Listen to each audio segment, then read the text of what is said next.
প্রায় সময় রোডের ভিতরে অ্যাক্সিডেন্ট দেখি, বাইক অ্যাক্সিডেন্ট করে কত যুবক দেখলাম মারা গেল, গাড়ি অ্যাক্সিডেন্ট করে কত যুবক মারা গেল। আর বর্তমানে মৃত্যুর কথা যখন উল্লেখ করা হয় তখন বলা হয় বৃদ্ধ মানুষের চাইতে যুবক মানুষের মৃত্যুর হারটাই বেশি। যুবকরা এখন বেশি মারা যাচ্ছে। আমি মনে করি তার 1 নম্বর কারণ হচ্ছে নেশা, 2 নম্বর কারণ হচ্ছে মোবাইল।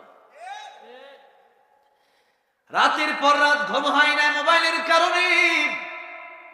এই যে আজকে 14 ফেব্রুয়ারি চলে গেল, প্রেম করতে করতে, অবৈধ প্রেম করতে করতে মোবাইলটা নিয়ে আসো, 12টা বাজে উঠ, এই প্রেম শেষ হয় সকাল 10টা বাজে, সকাল 10টায় ঘুমায়, বিকাল 5টায় উঠে, কোনো ঠিক ঠিকানা নাই। 2 নম্বর